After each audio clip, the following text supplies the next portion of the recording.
ñu yàq suma oto mais à quoi sert la police et la gendarmerie yow nga nekk Sonko Ousmane Sonko. mais na nga dem justice point nit ñi toog seetaan parce que Sonko xam nga Sonko dafa am loo xamante ni du point de vue politique lu mu indi Sénégal macha allah. Sonko dafa dog bu mu jàmm. xale yi nekk ci ay situation yoo xamante ne metti lool. jël gaal ça veut dire amul pire démission de ta vie maanaam xaru lu dul jël da gaal di ne da ngay jël gaal def 5 jours ci biir bëccëg ba guddi ba ngay dem Espagne boo xam ne mën nga fa bañ a ak loolu xarul ku mel na Sonko ñëw indi la loo xamante ne ay aspiration mu gis koo xamante ne lu mu la magee bëriwul mu comprendre la nga comprendre ko yéen ñaar daanaka sax ngeen am xëy na les mêmes problèmes donte que vos niveaux de vie ne sont pas les mêmes xaw ma lu xew xaw ma kan moo conseillé Sonko ba le projet de Sonko c'est-à-dire lu mu doon incarné lu mu doon indi mu dem ba ñu àgg lii c'est le plus grand gâchis à mon sens d'un parcours politique et d'une promesse politique parce que comme da nga koy ne je regarde j'analyse je vois ce que Sonko fait je dis il a secoué le baobab en disant toujours Sonko faut faire attention parce que nag dañ nekk ci langue politique te damay ne tout le temps politique xam nga lan mooy politique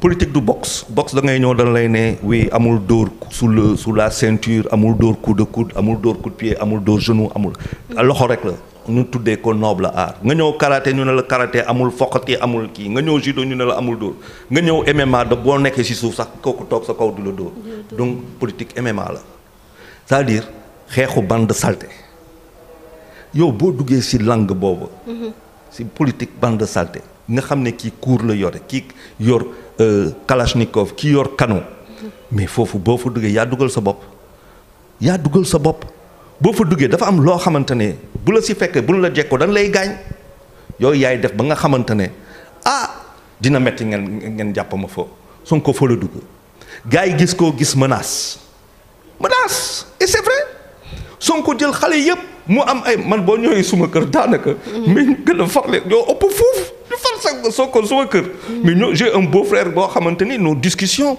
sont épiques mais ne yow la nga contre Sonko parce que tu n'as rien compris attends jusqu'à mon épouse c'est déjà yoo xamante ni c'est des pro Sonko je les comprends parce que y a des mères de famille il y a des frères il y a des jeunes et tout ça et je n'ai pas de réponse à leurs questions ak lu mu munti wax je n'arrive pas à les convaincre donc forcément ils ont raison sur moi donc je dis Sonko il est bon mais on ne peut pas par la destruction arriver au pouvoir je suis pas d'accord avec Sonko sur ça. D'accord man su ma la déggee cela veut dire que ne Ousmane Sonko lépp lu ko dal moom moo ko yóbbee boppam. non Ousmane Sonko dafa am moment boo xamante ne xeex bi dafa sori trop. dama ne affaire bi. maanaam dafa exagéré dafa sori trop moi je suis constant affaire bi ba ma commencé ba mu am ay ñuy tudd ay nit yoo xamante ne dafa am fu ñu bokk ñu rax ci biir affaire bi. affaire bi warul sori bu soree tam am na lu muy doxalee sénégalais yi seen bopp ñoom ñooy génn. parce que sénégalais bu ñuy génn dama ne il faut faire la grande différence entre des sénégalais qui sortent et waxoon naa la ko fii et les sénégalais qui sortent. Quand des sénégalais sortent c'est difficile mais après on arrive à nous calmer mais quand les sénégalais sortent le matin à 8h à midi l'affaire est réglée le 23 juin 2011 les sénégalais sont sortis le soir c'était fini. Nous sénégalais c'est comme ça qu'on a toujours réglé le problème parce qu'on n'aime pas l'injustice. Mais nous tous à un moment on s'est dit quand moi j'ai vu des noms parce que moi quand ce qui s'est passé sur cette affaire Sonko là quand l'affaire Sonko a commencé man sama bopp maa dox bi dem seetaan ma gis ay affaires yoo xamante ne gis naa ay caméra gis naa ay kii laaj def suma enquête ñu ne mu amoon na fi benn oto baa ngi taxaw la ni kii fi bi loolu information yëpp ñu jox ma ne kon attention mais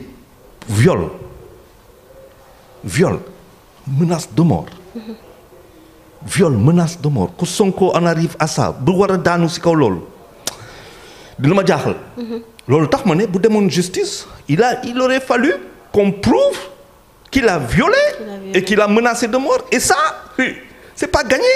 C'est pas parce qu'on le dit que c'est ça. Voilà, d'autant qu'il a dit beaucoup de choses. Mais c'est nañ ko. Kan moo ko seetaan. ah ci viol beeg menace de mort bi. seetal nañ ko justice bi si boppam. ndaxte dañoo ne liñ ko toppee viol bi ñu koy toppee amul. écarté nañ ko menace de mort bi écarté nañ ko. ba toppee ko lan corruption de la jeunesse. non il y a des choses que nous journalistes nous n'avons pas le droit de dire. Non, parce que quand même il faut aller voir quelle est la note de renvoi qui a été faite au juge, à la chambre criminelle, et pourquoi le juge d'instruction l'a fait.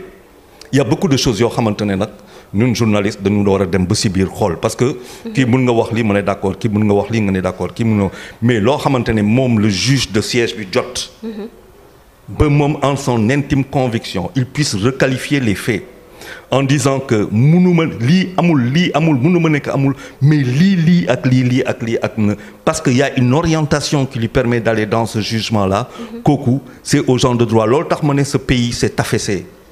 On n'a pas de culture juridique. On parle rek. On n'est pas bien. C'est-à-dire, mais c'est normal dans un pays où plus personne ne parle le français, où chacun peut se permettre de dire n'importe quoi. Tu ne vas même pas lire l'article 307. Moi, j'ai fait ma chronique sur l'article 307. J'ai fait ma chronique sur l'article. Je dis mais personne ne vient pour éclairer les gens pour dire voilà ce que. Mais parce que beaucoup de expliquer, d'abord personne ne va s'y intéresser. Quand tu vas voir qui a le code de procédure pénale. Sur certains, combien d'articles, édition 2022, que j'ai dans ma machine. Mais avant de dire quelque chose, je vais regarder d'abord de quoi ça tient. Donc, si on se met là aujourd'hui, non, moi je dis encore une fois que la justice, elle s'est affaissée pour moi à mes yeux, et ça c'est inacceptable parce que j'ai une haute estime de la justice de mon pays. Et j'ai une haute estime pour mon pays. Tey nit ñi ñuy xoolee ba benn avocat ñëw fii foyeenu service secret jàppuñu ko mu dem il a fallu qu'on ait de bonnes relations diplomatiques avec la Mauritanie pour que la police mauritanienne nous mette Branco entre les mains. Et puis finalement il rentre chez lui voilà quoi et il va en France et il fait des conférences de presse. Mais voilà, mais aujourd'hui on n'a qu'à nous regarder en France. En disant qu'avec l'aide de la France et de l'Espagne qu'on l'a libéré. Mais vous savez le pouvoir, le vrai pouvoir, c'est le secret. Moi, c'est ce que j'ai découvert dans cette affaire. Le vrai pouvoir, c'est le secret. Et celui qui a le secret te fait faire ce qu'il a envie de faire. Et c'est pas pour rien qu'aujourd'hui, l'Afrique est en train de bouger. Dans certains pays de l'Afrique de l'Ouest, on est en train de bouger parce que les gens en ont plus cassé de certaines ingérence politique étrangère. Et c'est ce qui prouve que c'est en train de bouger un peu partout. Et il y a une nouvelle géopolitique. Nous, on est là, on ne comprend absolument pas les choses. On est là sur des petits trucs. Ce qui s'est passé, c'est malheureux ce que le Sénégal a vécu. Mais, on va aller. Là, il y a eu des morts. Alors, on a oui, Sonko dañ ko def lii, Sonko dañ ko def lii, Sonko dañ ko def lii. Affaire ba mu commencé wax dëgg yàlla ñu ne dafa am ñoo xamante ne seen tour fenn ci biir affaire bi. Pour man fa la jeex. foofu jeex na bu yàgg. mais vol de téléphone bi moo jaaxal sénégalais yu bëri à Charles ndaxte Ousmane Sonko bu ñu nee dafa sàcc téléphone tax ñu jàpp ko ci placé ko sous mandat de dépôt donc xel dina tey. Bon, je sais pas. Moi, encore une fois, je dis bon, où les gens ne lisent pas, où les gens d'un dragal, où les gens, je ne sais pas, sont de mauvaise foi. Quand je lis le poste qui dit j'ai fait un constat, puis j'ai arraché le téléphone, j'ai intimé l'ordre à l'agent secret de déverrouiller son téléphone, ce qu'il n'a pas voulu faire. Dans le texte, il n'est pas dit je suis parti avec le téléphone. Je ne l'ai pas vu dans le texte. Ça, je ne l'ai pas vu. Ça, c'est après que j'ai appris ça. Mon premier réflexe, c'est d'appeler El Malik Ndiaye et d'appeler Maître Khourey Chiba. Pour dire, est-ce que le poste là, en wolof, poste bobo en wolof, poste bo xamné mom la lire sur Facebook, est-ce que Sonko moko bind? Parce que lu may bañ moy di wax ci lo xamanteni ne ma bind ko. Du deug jotuma len ñom ñaar. Et ba tey kenn waxul ko poste boobu bind ko donc moom moo ko bind. si biir poste ga moom mu ne man maa xëcc téléphone. nangu téléphone. non nangu waaw waxul ko daa dem ak moom daal. xëcc naa téléphone laaj ko lii ak la. ba pare mu ne kan laa ko laaj kooku agent secret la mu ne hey waaw waaw xëcc téléphone agent secret. nekkul effacer lu ne si biir kii waaw loolu doy na waar. c'est catastrophique. loolu doy na waar. agent secret bi am na droit filmer la amul droit filmer la question bu am maanaa ngoog. question bu am maanaa ngoog loolu boo ko jëlee war ko yóbbu tribunal dañuy ne agent bi ubbil parce que moom rek yoon rek moo ko mën a ne ubbil sa téléphone. yow bii doon di ko porter plainte sax am moom doole googu. mu ubbi téléphone bi ñu ne ko. c'est ñu xool ko confisquer téléphone bi pièce à conviction ñu xool est-ce que effectivement filmé na la wala filmé wu la. bu la filmé ñu ne bon ok jël na image mais est-ce que daf ko diffuser. fan la ko diffuser kan moo gis image yi. est-ce que am na droit jël image. est-ce que amul droit jël image. kooku nit ki homme public la. est-ce que c'est dans l'exercice de ses fonctions la jël image ak yu demee noonu question yi nag commencé poser ñun ñëpp loolu yëpp on se le dit pas. lu taxaw rek te comme que def ko kan la ñu ne kii diw la. yow yaa ko waxal sa bopp mu ne ah mais saa waay boo ko waxee flagrant délit bi yow yaa ko étayé. voie de fait bi yow yaa ko étayé ak yu demee yow sa bopp yaa ko étayé. waaw loolu daf may jaaxal si kaw loolu léegi nag rawatina. bu dee kooku elle est assermentée vous imaginez ce que ça veut dire bu dee par exemple affaire bu waree sori fu mu ñuy yóbbu. après ñu ne la non dañ doon c'était un moment man yooyu yëpp après ku si nekk sa communication. parce que moi je fais d'abord un constat léegi ta communication elle est en fonction de loo xamante moom nga bëgg a wax moi c'est pas ce qui m'intéresse parce que mon boulot de journaliste mooy du ma toog rek di recueillir information man je suis pas benn caisse à résonance nga xamante ne damay ñëw tàllal suma micro nga wax ma dem ma bind xanaa nag journaliste am na droit analyser journaliste am na droit commenter aussi. bu rapporter l'information loolu yëpp amatul léegi on part sur des considérations non moom moo ko wax. moom moo ko wax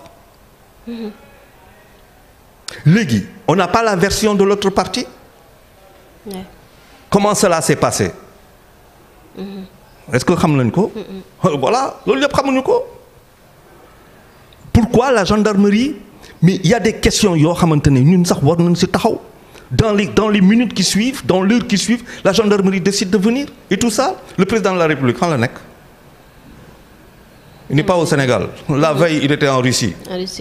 Le 26 le 27, il y avait le sommet Russie-Afrique. Président mu ngi Russie xaw ma fan est-ce qu'il était là-bas jusqu'à le affaire bi kan la am le 28. Le 28. Est-ce que président mu ngi en tout cas neewul Sénégal. nga foog ne que nit ñi mën nañ jóg nii dem arrêté nii Ousmane Sonko nii mais qu'est-ce qui s'est passé véritablement? Nous on se pose même pas la question.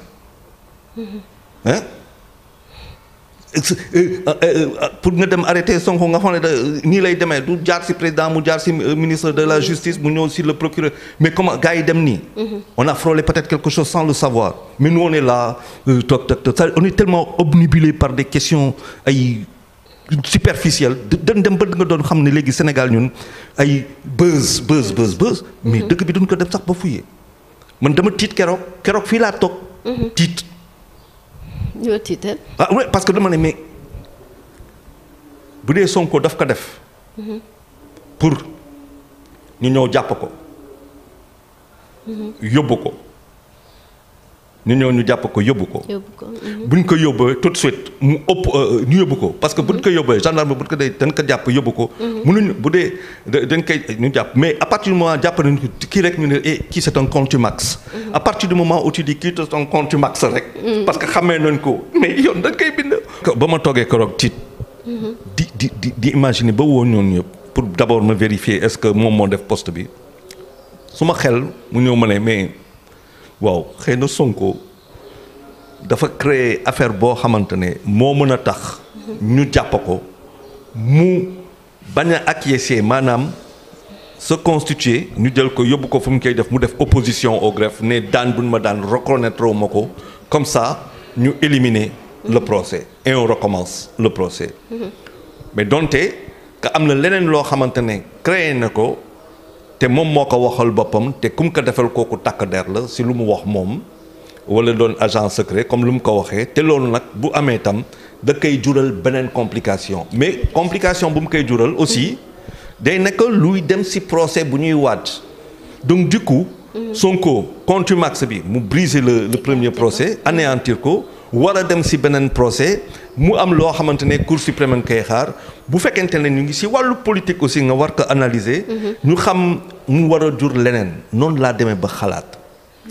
jusqu'à ce que procureur génn ne lii lu mu def nii luñ ko jàppee lii dafa ute ak contumace bi donc mënuñu kii bon ba suma ma ne bon ok léegi nag moom bon voilà quoi Sénégal voilà man xamatuma dara defe naa daal xanaa ñu bindaat droit en wolof te buñ ko bindoon tam wolof ayuma si kon du ma si xam dara bu dee français daal comprendre ma ko kon boo ko bindee français xam nga voilà noonu laa ko jàppee mais voilà quoi donc vol de téléphone man vol de téléphone après laa ko dégg si le procureur mais si ma lu ma jàppoon si Sonko lu mu waxoon suma analyse même jàkkaarloo fa rek laa ko yemale woon noonu parce que après accusation yu ñu si teg si kaw loolu beneen affaire la mais lui de fait il reconnaissait benn voie de fait il y avait un flash moom yëpp moo ko waxal boppam mais est-ce que c'était dans la perspective pour se faire prendre et faire anéantir le procès peut-être aussi d'accord donc